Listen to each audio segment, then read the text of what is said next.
So, Badr, first of all, Yes. thank you so much for sitting with us today. Yeah, thank you. مبروك رمضان. الله يحفظك، What's شكرا. it feel like to be back home during Ramadan? Yeah, of course, Ramadan, this is a holy month and ما كاينش أحسن من بلادك. This is an Islamic country. التقاليد ديالنا، الماكلة ديالنا، ديك الروينة قبل المغرب.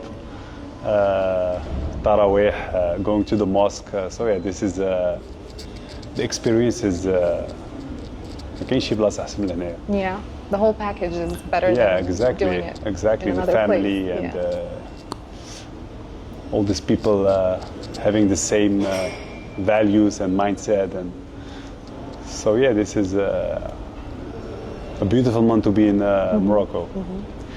So let's just jump straight to it. Yeah. You are one of the biggest figures in kickboxing in particular and sports in general. You Yeah. have an amazing history, amazing ratio and records. How do you see the progress of combat sports in Morocco right now? I think Morocco is a country with raw talents, many potential.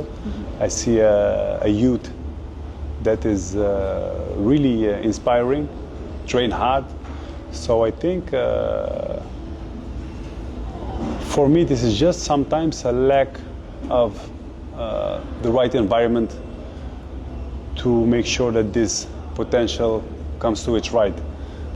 And I think for me this is one of my main goals, to create the right environment for these raw talents. So I assume that's what punch is. Yeah, it's part of what punch is. To create a space where they can really become what they want to become, and I think they deserve it. And I think this is if I can be just a small part of their future, for me this is alhamdulillah, it will be a great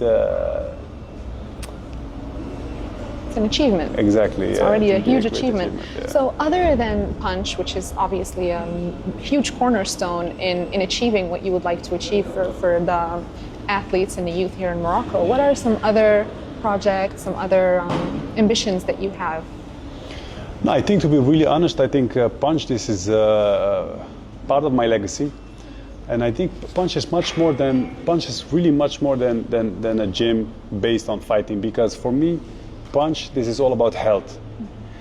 And this is really my vision. This is something that I truly believe in. These are some of my core values. And this is just making Morocco as healthy and sporty possible as possible. Like really health, this is like punch is health. And this is what I really want to teach, especially the Moroccan youth, but also older people, like to value their health and to invest through sports into becoming healthy, and most importantly also stay healthy. So yeah, for me this punch is really health. It goes hand in hand. So did you meet or run into any rising talents in Morocco that have particularly grabbed your interest? To be honest, I saw many in the gym. We have some raw talents in the gym that I was really surprised to see their talent and what they can do. So yeah, I meet them on a daily basis. So, but at the end, this is just raw talent in the beginning. So this is a trajectory that will take a lot of time to see which ones will really explore. Do you think that eventually this new generation, this potential that you are describing, does it have the possibility to grow and represent like homegrown talents from Morocco, representing Morocco on the international scene in whatever sports, not just necessarily combat sports? No, I think if we keep investing in sport like we are doing now, and I think if everybody puts his little piece in place, I think yes. I think because really, we Moroccans, we Moroccans, we have more than just talent. We have also this inner fire. I think this is something that you don't see a lot with other people. Passion. Yeah, عندنا داك how do you, yeah, it burns. كنبغي نبينوا راسنا. We have this, and you see it with everything. So we are really this. We are احنا بوحدنا. Like we are Moroccans. We are بوحدنا. We are a species by itself. And I think if we create the right places and the right environment for these athletes, I think Morocco can be great in many ways. Okay, what about women in particular? Do you see that women's roles in sports in general, combat sports in particular, since that's your specialty, do you think that they are growing in Morocco, that they're starting to have a space in which to grow and attempt to take their sport professionally? No, I think this is one of my favorite pieces about Punch. Like this, for me, creating a space and motivating girls, young girls, to chase their dreams and to really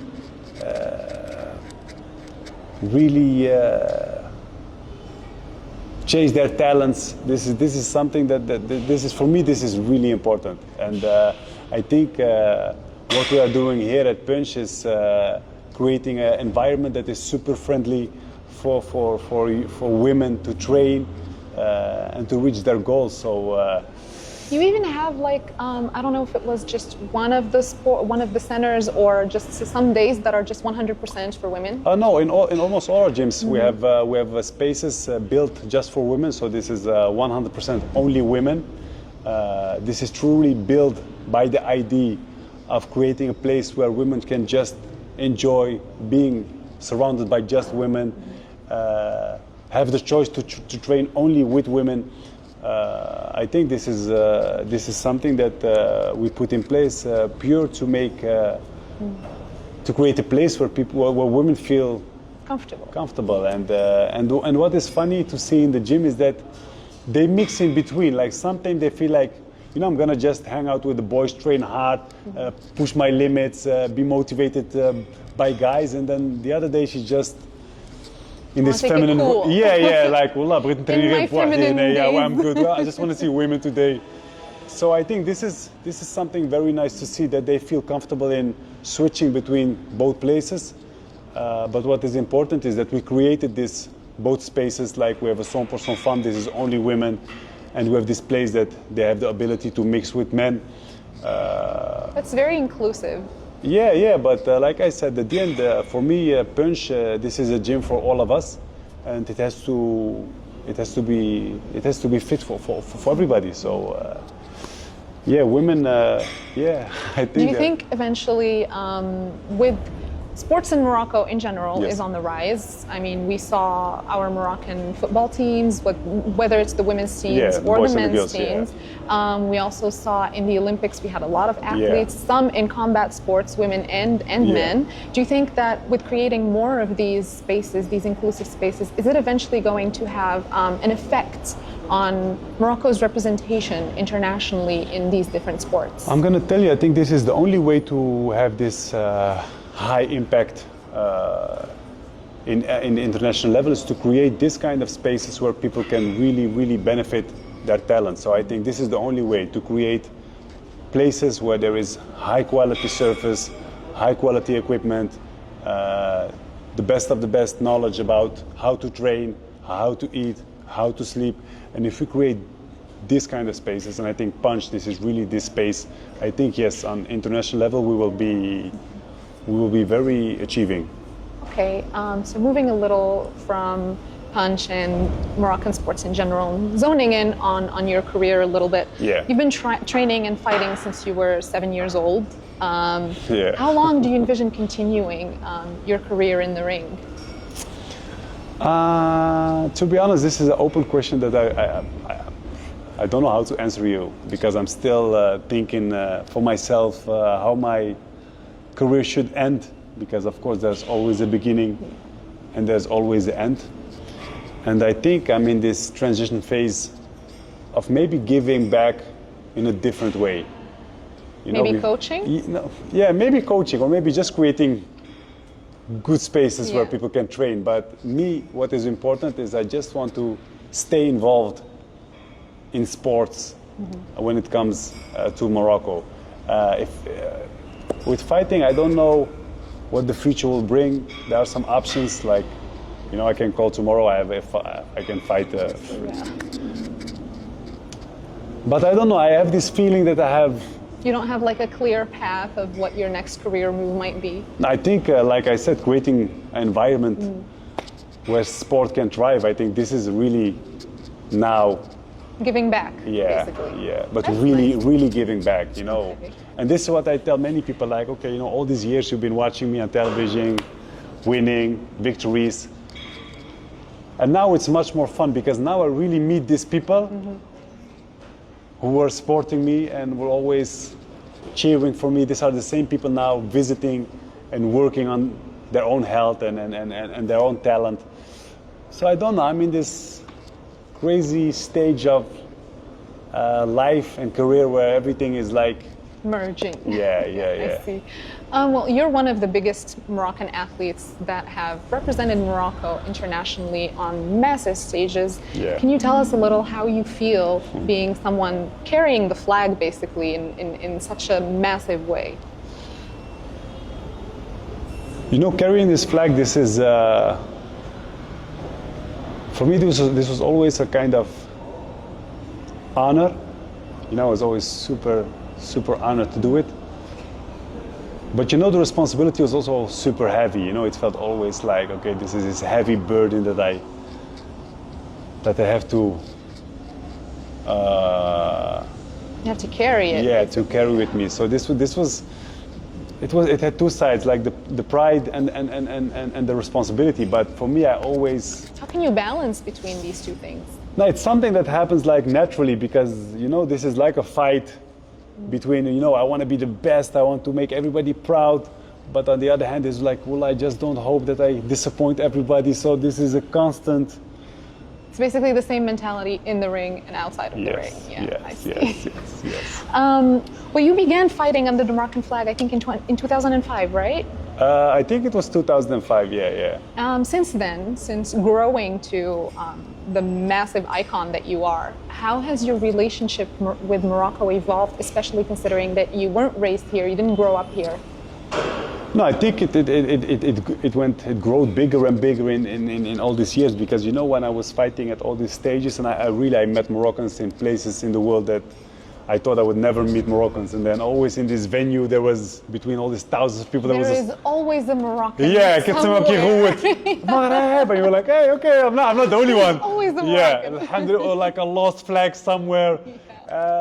So yeah, this was great because, you know, when my career started, I went to places like where one Moroccan flag or two Moroccan flags were seen in the venue, and, you know, when the years went by, these flags multiplied and multiplied and multiplied until we were fighting in venues of thousands and thousands of people, and it was only Moroccan flags. So I think this tells you exactly how it also went with how I felt, that it grew and it grew and it went bigger, and yeah, at the end, well, I just enjoyed it. I was like, well, alhamdulillah, I'm in this position where people really trust me and believe in me, and it felt like, yeah, you know, I can make this country happy every time I was just beating someone up. So, yeah, this feeling was great, and, you know, I always carried this flag with pride, and I think, especially these people who grew up abroad like me, you know, ملي كنكونوا تما, it always felt like, you know, you're missing something. You know, this is like, and you know, I'm Moroccan. Don't really belong there. Yeah. And because of this hard work that I put in, you know, let's go back even further. You know, you know, we're Moroccans. Okay, we're Moroccans, we live abroad. كنجيو المغرب. ماشي مغاربة, ماشي. Not Moroccan enough for Morocco, Yeah. not European enough Not for the yeah, Netherlands. exactly. So we are lost in between. There's always this limbo. Yeah, but you know, when I started really to put Morocco on the map in my sport, you know, we had this unity. Like everywhere where I fought in Europe, Moroccans came together. So it gave me this feeling of being home, even when I was not home. And when I came to Morocco, you know, Moroccans were like, well, you know, this guy, he's smashing these people outside the Moroccans. He showed us Shnouk and Swell. You know, so they took me in like a Moroccan. So for me, through sports, I became this real Moroccan, outside and inside my country. So I think this is maybe one of the biggest achievements that I achieved through sports is to become this real Moroccan. A Moroccan icon. Yeah, loved by everyone. And yeah, alhamdulillah, I'm still really proud and I'm really happy. And, you know, seeing all these people loving me unconditionally even. So, you know, even through my ups and downs, I think they really saw my true colors and love me for who I really am, you know. Was there, I mean, you spoke about responsibility and the Yeah. burden of representing Morocco on such a massive scale. Was there any specific moment in your career where you really felt that responsibility? You really said, oh, I have to be careful. I'm not just representing myself, I'm representing an entire country. Yeah, you know what is always challenging? It's like, yeah, you use the word icon, and I think I thank you so much. I think it's too big for me, but It's the truth, really. yeah, thank you so much. But you shouldn't forget I'm also a human, and I think this is where sometimes the hardness comes in. You know, like, yeah, I am this person. I really have this responsibility, but at the end, I stay a human. I'm just a human being. I make mistakes. And I learn and I make mistakes again, and this is... Yeah, we do tend to put idols or icons on a pedestal, and people tend to forget that they're also just a person going through this life. No, at the end, we're just sons, someone's father, someone's son, someone's brother, and we have the same emotions, and we fight our demons. And even me, alhamdulillah. There were many times in my life that I was like, okay, I wished I wouldn't be in this position. But at the other hand, I've been also moments in my life that I say, well, alhamdulillah, I'm in this position. Do the pros outweigh the cons? Yeah, 100%. Yeah, for sure. Yeah. You know, all these people loving you. Yeah.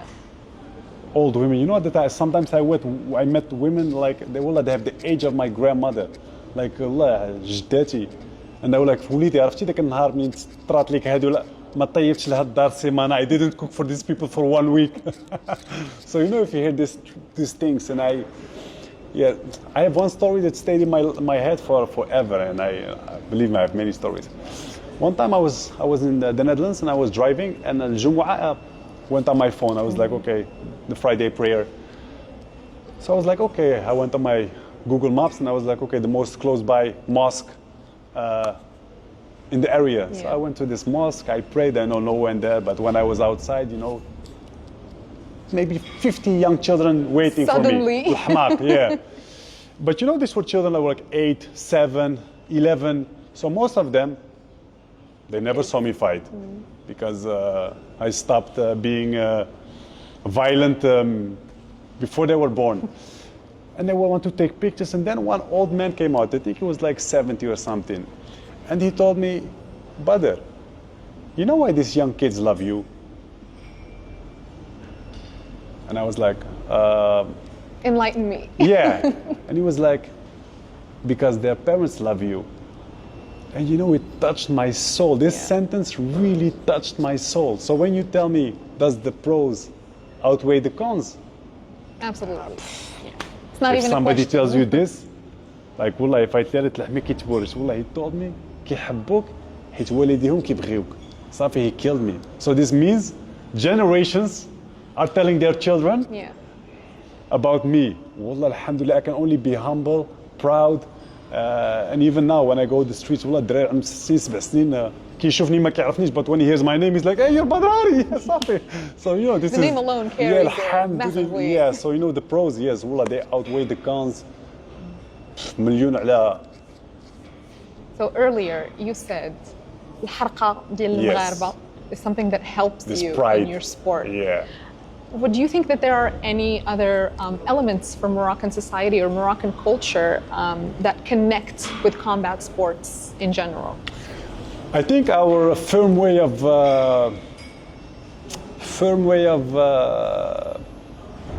dealing with children. You know, this mom اللي ديما العرش كتبكي اسكت دير عقلك. Yes. Wallah, this is part of it.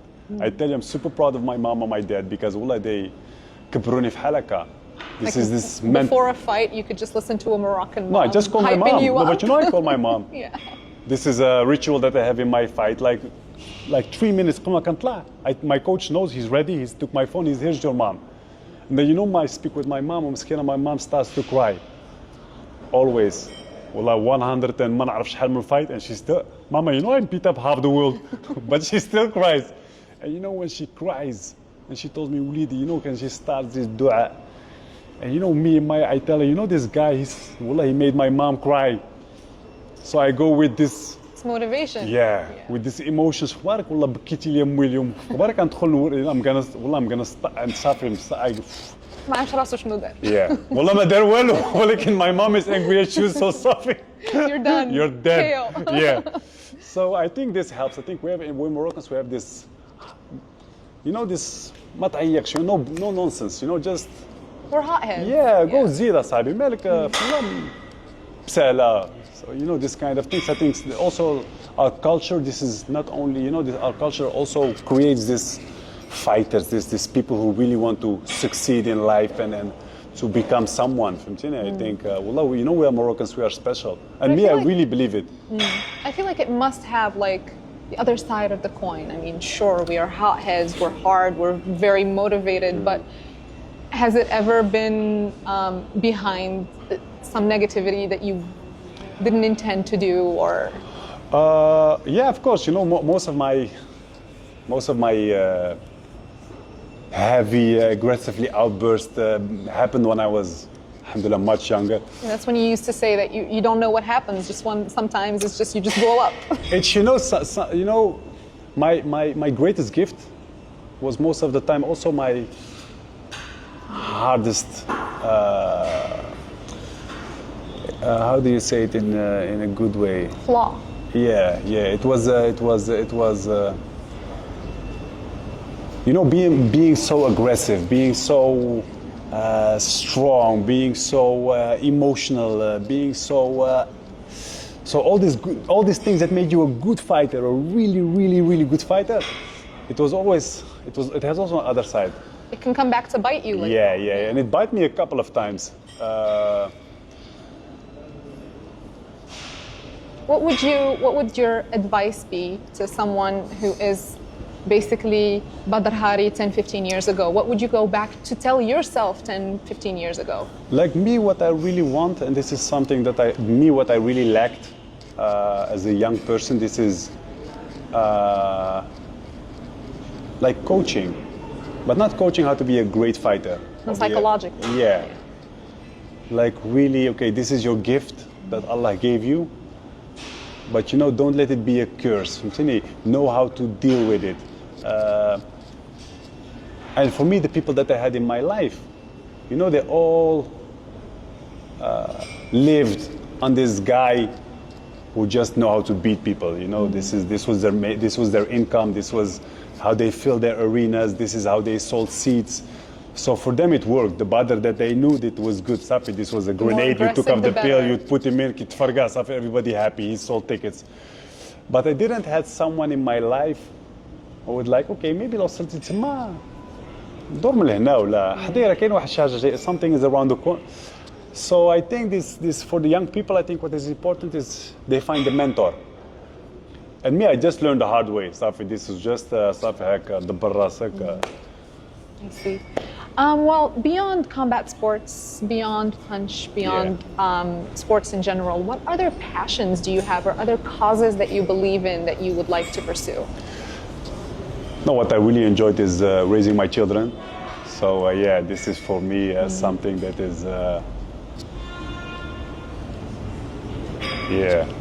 It's not just a job, it's a passion. Yeah, this is just, I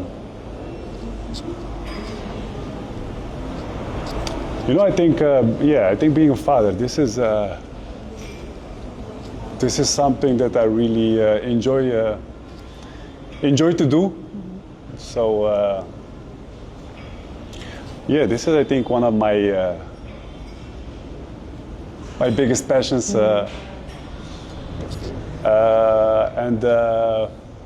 I like to train. I like to work out. I like to motivate people. Will we ever see you on TV? No, I'm not really a TV guy. I don't know how to act. I'm not really a. I wouldn't be like a good movie star or something. Maybe something that has to do with sports. Yeah, it could be. It could be like sport is really something that I really, really, really love. You know, this is like what I said. Being healthy. This has no value for me. You know, and yeah, sport is one way to achieve it. So, but no, television. I don't know. No. Yeah. It's not for you. No. I know what I'm good at, and. Well, to wrap up, on a more serious note, Yes. You've been going through some legal issues lately. Yeah. Would you like to comment on what's been going on? Yeah, you know, I think with my legal issues, you know, I think I'm just a father who goes through a difficult time.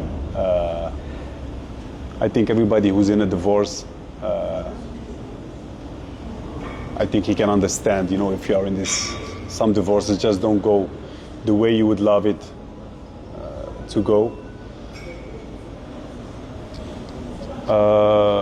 So yeah, I think it's just really challenging for me as a father.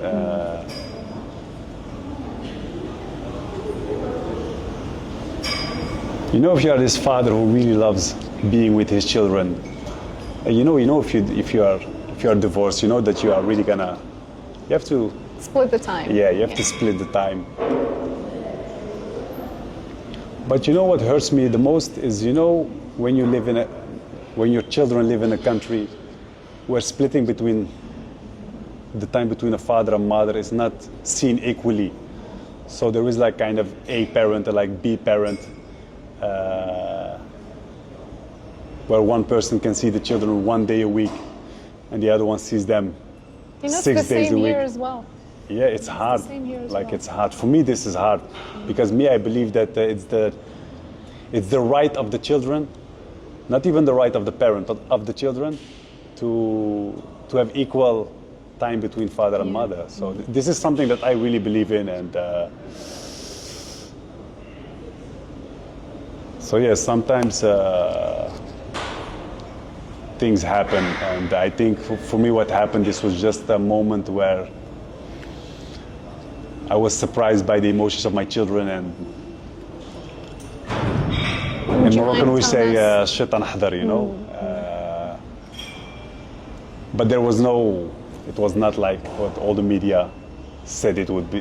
There was no beating, there was no, it was not all of that. So, and for me it's hard sometimes to see these journalists just go without any investigation, just spit out what they have heard, copy paste. And but you know, in my 20 years of dealing with press, bad ones, alhamdulillah, also some good ones, you know that it works like this. So for me this is no surprise, and to be honest, I didn't have this feeling to explain what was going on.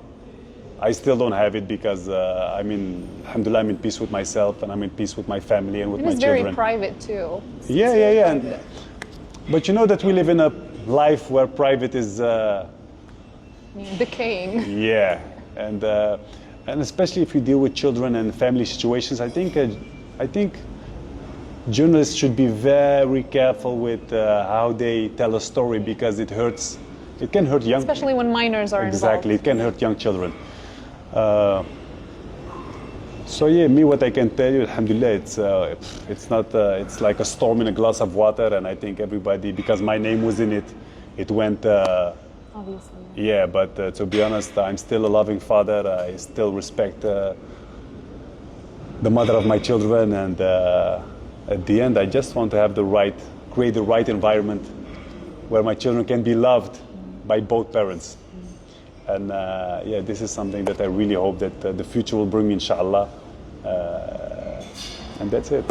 Thank you so much, Badr. Thank you. Thank you This so was a much. pleasure. This was Alhamdulillah. very nice, and good luck. I Thank you so really much. hope that you get to do that, create environments for your children Yeah. and for people to work out Exactly. in, because Yeah. I feel like this is something that you really No, this is my it's very passion. dear to you.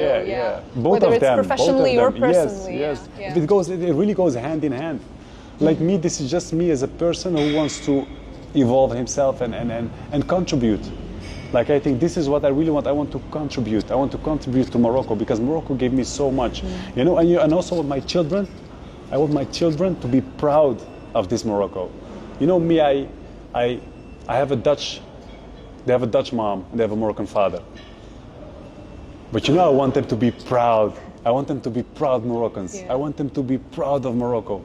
So me, I'm gonna build, I wanna be part of this guy who builds Morocco that their children will be proud of. I want my children to come to Morocco and say, but you know, Dad, Wallah, you did a crazy thing. It's a beautiful sentiment. Yeah, It's I think I'm beautiful. gonna be, I wanna be proud, I wanna be a proud Moroccan. And I think this is where my children and sports and being here and building all of this comes together. Like me, I want my children to be proud Moroccans. I want them to come here and to say, والله ولكن في اخبارك بابا يمكن زدتي قد هكا في المغرب. You made people move and train. Yeah. I don't want them to be proud of me as a father. I want them to be proud Moroccans. And I think really this is, and I think we should all be part of building this Morocco where we can all be proud, inshallah. And this is you, me, and everybody here. You know, this is something, this is this responsibility that we all hold. Yeah. Maybe mine is Going in back a to the responsibility. microscope, but believe me, all of us. Yeah. And inshallah, Allah will help us in this journey.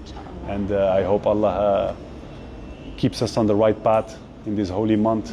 Ya And Rabbi. inshallah, keeps us away from distractions and mistakes and forgive us. I think this is a beautiful month of forgiveness. So Well, I think this is a beautiful note to end on, Yeah. to wrap up on. Thank you so much thank you so for much. this interview. Allah This was yahfadek. very nice. Merci.